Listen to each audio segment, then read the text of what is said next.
She was buried alive, but that wasn't the worst part. The first sensation was the darkness. Not the comforting, familiar darkness of a closed room at night, but a profound, suffocating blackness that pressed against Amelia Thorne's eyelids, even when they were wide open. Then came the cold, a damp, earthy chill that seeped into her bones. And finally, the crushing weight. It was heavy, unyielding, pressing down on her chest, her limbs, her very being. The scent of lilies, cloying and sweet, filled her nostrils, mingling with the unmistakable odor of damp soil. Amelia, a woman of 35, knew, with a horrifying, gut-wrenching certainty, what had happened. She was in a coffin. And she was buried alive. Panic, raw and visceral, seized her. Her heart hammered against her ribs, a frantic bird trapped in a cage. Her lungs screamed for air, but the space was impossibly tight. Her hands instinctively flew up, pressing against the wooden lid above her, but it was unyielding, solid. She thrashed, kicked, pushing against the confines of her makeshift prison, a desperate, futile struggle against the immovable earth. Splinters dug into her fingertips, the rough wood scraping against her skin, but she barely registered the pain. All that mattered was the suffocating darkness, the crushing weight, the desperate need for air. The terror was absolute. She imagined the layers of earth above her, the silent, indifferent weight of the world.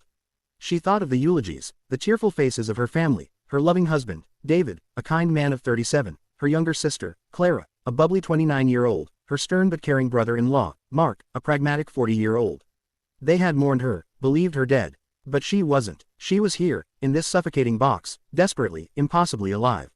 Her mind reeled, trying to grasp how this could have happened. She remembered the fever, the sudden, debilitating illness that had swept through her body. The doctors had been perplexed, her condition rapidly deteriorating. Her last memory was of the sterile white ceiling of the hospital room, David's worried face hovering above her, then a profound weakness, a fading awareness. They must have pronounced her dead. A mistake, a terrible, unimaginable mistake. The air was growing thin, each breath a desperate, shallow gasp. Her throat burned, her head swam. She felt the first tendrils of true despair, a terrifying resignation. This was it. This was how it ended. Not with dignity, surrounded by loved ones, but alone, in the dark, suffocating embrace of the earth. But then, a new sensation. A faint vibration, a rhythmic hum that seemed to resonate through the wood of the coffin. It was almost imperceptible at first, a tiny tremor, like the purr of a distant machine. She strained to listen, her heightened senses clinging to any anomaly in the oppressive silence. The hum grew stronger, a low, steady thrum that seemed to vibrate within her very bones. And then, a sound. A faint click, and another. Like gears turning, slowly, deliberately. The crushing weight on her chest seemed to lessen, infinitesimally at first, then more noticeably. The coffin lid, the unyielding barrier above her, felt different. It was no longer a solid, fixed ceiling. It was moving. A sliver of light, impossibly thin, appeared above her. A hairline crack, glowing with an otherworldly luminescence. Her breath hitched. Hope, a fragile, desperate thing, surged through her. But it was quickly replaced by a new, chilling dread. The light wasn't coming from the surface. It was glowing within the coffin, emanating from the lid itself. The crack widened, slowly, noiselessly. The luminescent glow intensified, revealing intricate patterns etched into the wood, swirling lines, geometric shapes that seemed to shift and reconfigure with the internal light. This was no ordinary coffin. This was a mechanism. And then, the lid began to rise. Not opening outward, but retracting inward, sliding into unseen compartments within the coffin walls, revealing a space above her that was not dark earth, but a vast, shimmering void. Amelia lay there, paralyzed, not by the claustrophobia of the coffin, but by the utter impossibility of what she was witnessing. The air that rushed in was cool, metallic, tasting of ozone and something vaguely floral, unlike anything she had ever breathed. The sounds were alien too, a low, melodic hum, punctuated by soft clicks and whirs. She pushed herself up, her limbs stiff and weak, her eyes wide with bewildered terror. She was no longer in a wooden box buried beneath the earth. She was in a chamber, hexagonal in shape, its walls glowing with the same internal luminescence as the coffin lid. The ceiling above was a swirling vortex of shimmering light, pulling her gaze upward. The coffin she had been trapped in was merely a cradle, a docking station. She scrambled out of the now fully retracted cradle, falling to the metallic floor with a soft thud. The chamber was immense, stretching into the glowing distance, filled with row upon row of identical hexagonal cradles, each one pulsing with the same soft, internal light. Many of them were occupied, figures lying motionless within, their faces indistinct in the ethereal glow. A profound, chilling realization began to dawn on her. She wasn't just buried alive. She had been transferred. Transferred to this place, this vast, glowing chamber filled with dormant figures. This was far worse than the suffocating darkness of the grave. This was an abduction, an awakening in an alien prison. She looked down at herself. She was still wearing the burial gown she had been laid to rest in, a simple white linen shroud.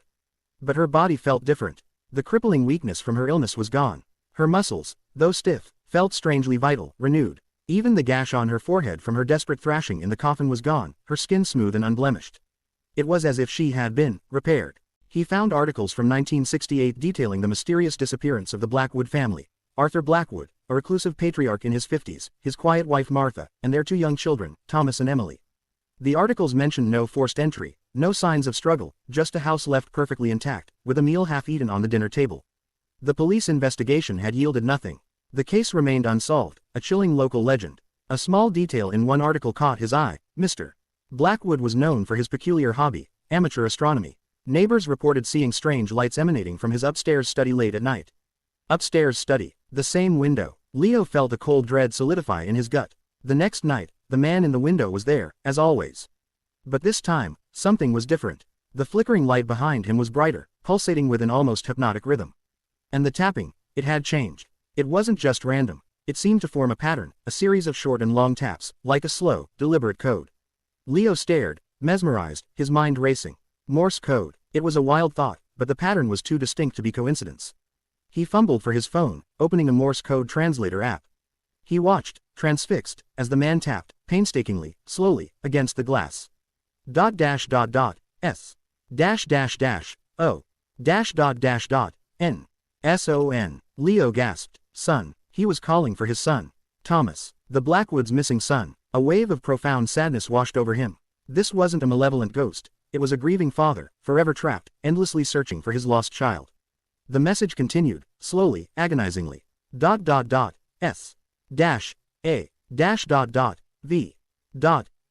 S. A. V. E. SAVE. Save his son. But how? Thomas Blackwood had vanished over 50 years ago. The house was empty. There was no one to save. The tapping continued, more frantic now. A series of seemingly random taps, then a pause, then another series. It wasn't forming coherent words anymore, just a desperate, chaotic plea. Leo felt a deep empathy for the spectral figure, a connection to his ancient grief. He found himself drawn to the Blackwood house. Not in fear, but in a strange compulsion. He needed to understand. He needed to help, if he could. He waited until Sarah and Lily were asleep, then, armed with a flashlight, he quietly slipped out of his house and crossed the street. The air around the Blackwood house felt cold, heavy, even on a mild night. The front gate hung open, groaning on rusted hinges. The porch steps sagged under his weight. The front door was indeed boarded up, just as the articles had stated. No sign of forced entry. He circled the house, shining his flashlight on every window, every board. The upstairs window, the one where the man appeared, was intact, still dark from the outside. He felt a profound sense of confusion. If the man was inside, how did he get there? A visual overlay appeared before her, a cascade of images, symbols, and concepts. It wasn't a language she knew, but a direct transfer of information, bypassing words. It was complex, overwhelming, but a core understanding began to solidify in her mind. These beings, the guardians, as the information referred to them, were not from Earth. They were custodians of life force, tasked with preserving consciousness. They had monitored Earth for centuries, observing, studying.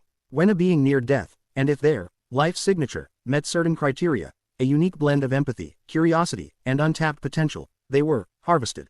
Not to die, but to be preserved, their bodies regenerated, their minds linked to a vast, collective consciousness. Amelia was a harvested one. Her illness had been the trigger. They hadn't saved her from death, they had intercepted her from it. The purpose of this harvesting was profound, terrifying. They were accumulating consciousness, preserving the most vital aspects of sentient beings from countless worlds across the cosmos. For what? The information flowed, revealing a future threat, a cosmic imbalance, a coming darkness that threatened all life. The harvested consciousnesses were not prisoners, they were a vast, living library, a collective intelligence, a last resort. A seed bank of souls. Amelia felt a profound shift within her. Her individual terror, her personal loss, began to recede, replaced by an overwhelming sense of cosmic awe and dread. Her own death, her personal tragedy, was merely a ripple in a vast, galactic ocean. She looked at the other man, his face still pale, his eyes wide.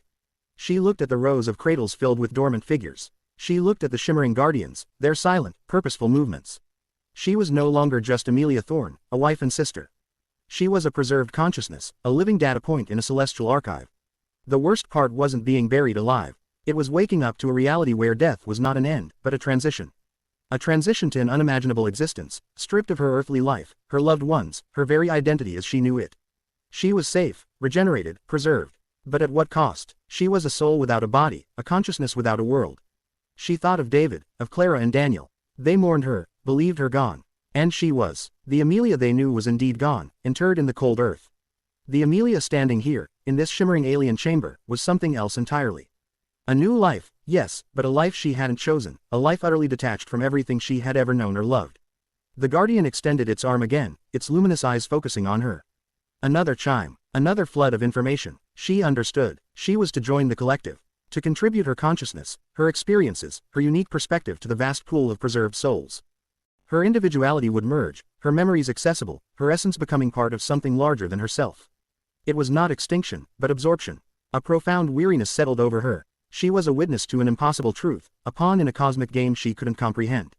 She looked at her hands, once human, now strangely translucent in the ambient light. She thought of the taste of rain, the warmth of David's embrace, the laughter of her children. These were memories now, soon to be assimilated into a vast, impersonal archive. She took a step towards the glowing console, towards her destiny. The man who had awakened beside her followed, his face a mask of bewildered acceptance. There was no fight left, only a silent surrender to the unimaginable. The worst part wasn't the darkness of the coffin. It was the blinding, alien light of her second life, a life where her very essence would become a component in a cosmic equation, forever separated from the humanity she had lost. And as her consciousness began to dissolve into the shimmering collective, Amelia Thorne knew, with a final, poignant clarity, that some awakenings were far more terrifying than eternal sleep.